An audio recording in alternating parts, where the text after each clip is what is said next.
sebelum kita belajar kita berdoa. Berdoa dimulai. Berdoa selesai. Oke, amin. Rabbal alamin. Ibu bakal absensi, silakan. Sekretaris, apakah hari ini ada yang masuk? Ada semua. Oke, alhamdulillah kalau hadir semua. Nah, sebelum memulai pembelajaran, ibu bakal memberikan kalian motivasi ya anak-anak. Motivasi dari ibu adalah manjada wajada, yang artinya siapa yang bersungguh-sungguh dia akan mendapatkannya.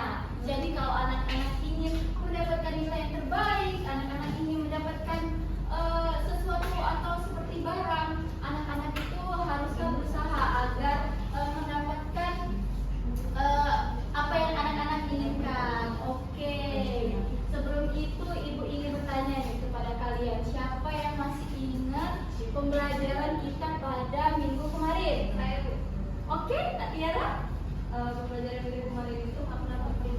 Oke, bagus. Beri tepuk tangan untuk Kak Tiara. Oke. Sebelum mulai pelajaran lagi, ibu bakal nanya nih sama kalian.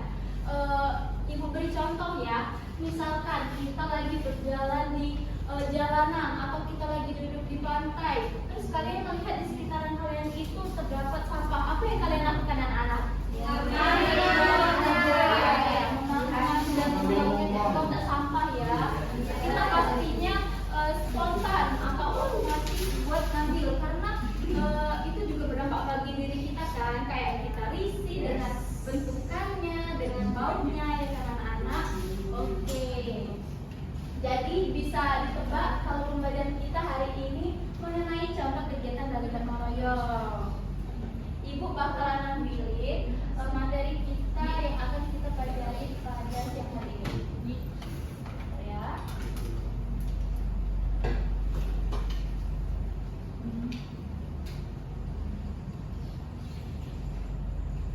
Oke.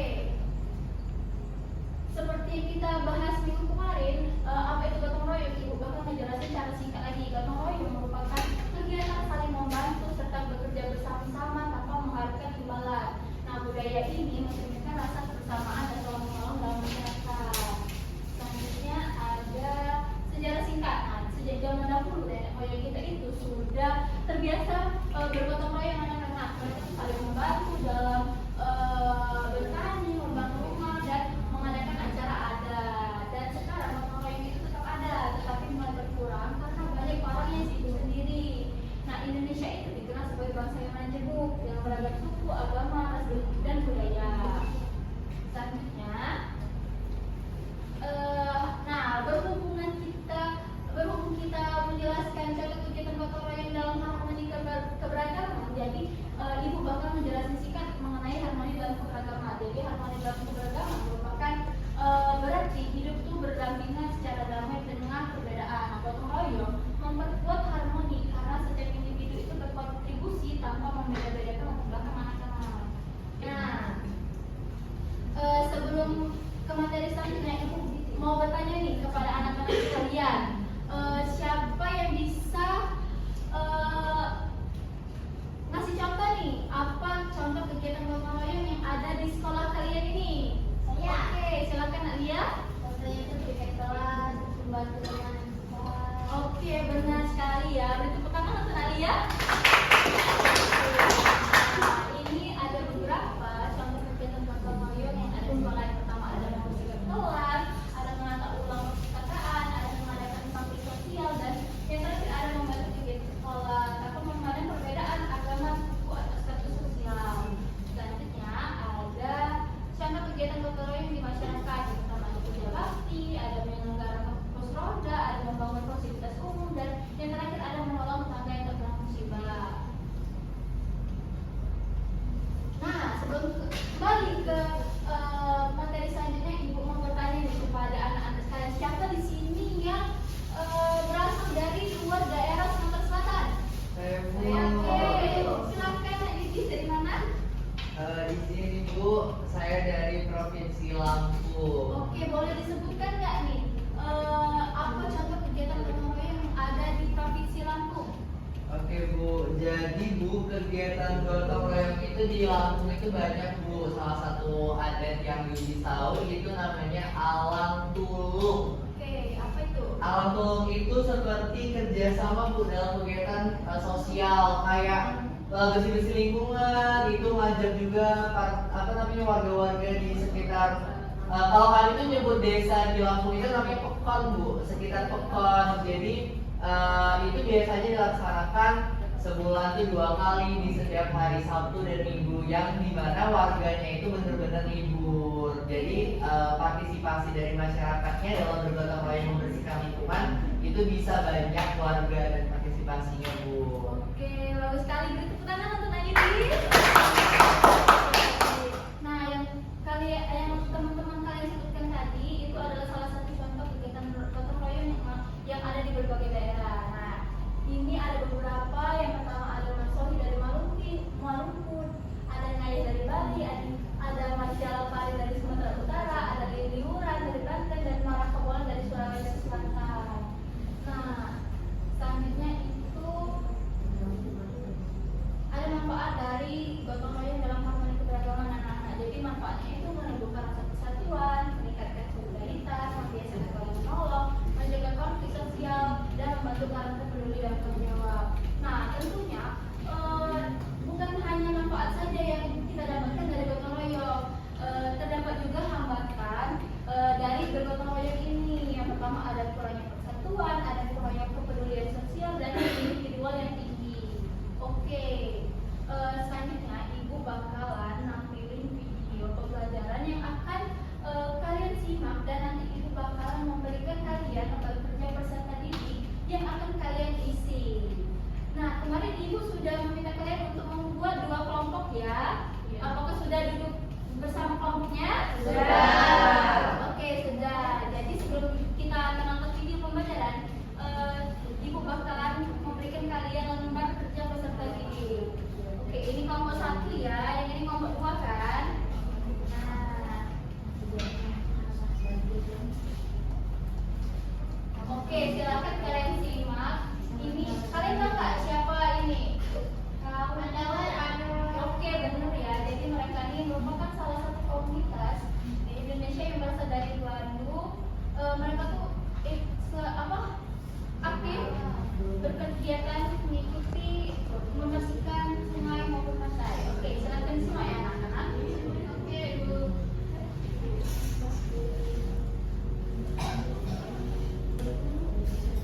Bentar ya.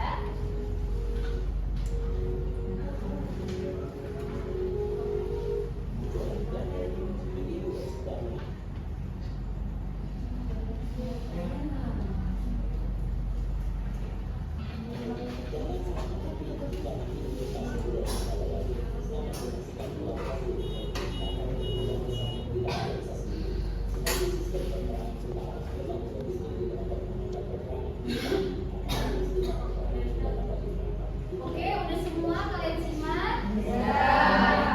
Oke, dari di lembar kerja peserta didik itu silahkan kalian jawab. Ada 3 pertanyaan yang berhubungan langsung dengan video yang kita tampilkan tadi. Ibu berikan waktu selama 3 menit ya untuk menjawab.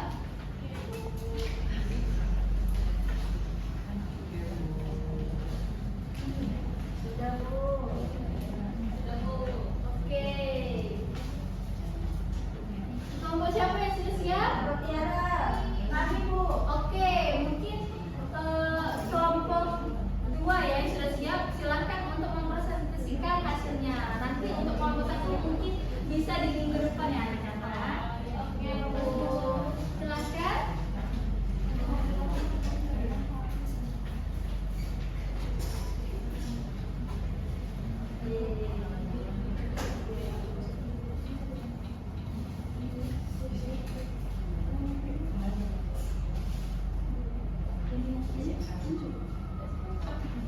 Jadi menurut kelompok kami dampak terhadap kesamaan manusia yang pertama itu ada lingkungan yang faktor menyebabkan menurunnya kualitas hidup masyarakat, misalnya bau tidak sedap dan pemandangan yang tidak nyaman.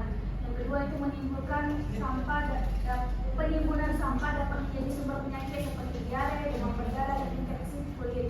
Yang ketiga itu kurangnya kepedulian sebagian masyarakat menimbulkan konflik sosial karena saling menyalahkan dan kurangnya kerjasama dalam menjaga kebersihan. Yang keempat itu menurunnya kenyamanan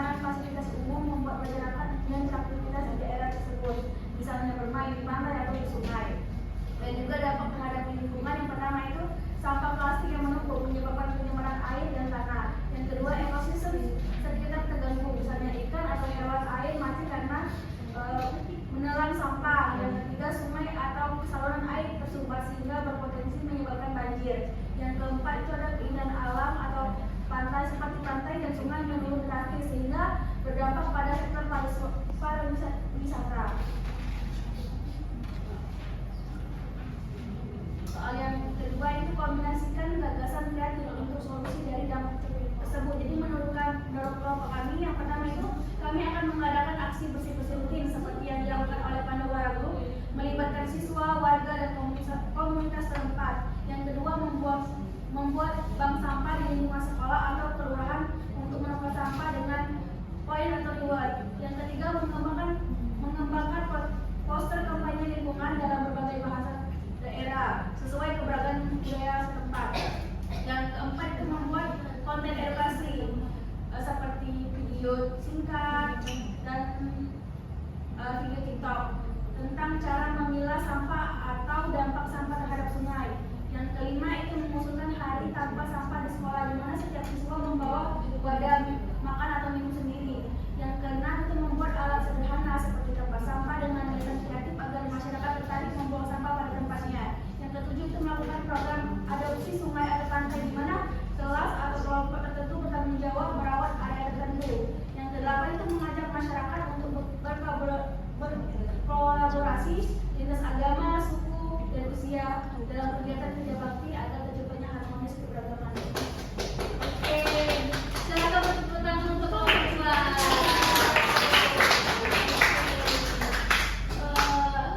Dari pembelajaran kita pada siang hari ini, apakah anak-anak ada yang ingin ditanyakan?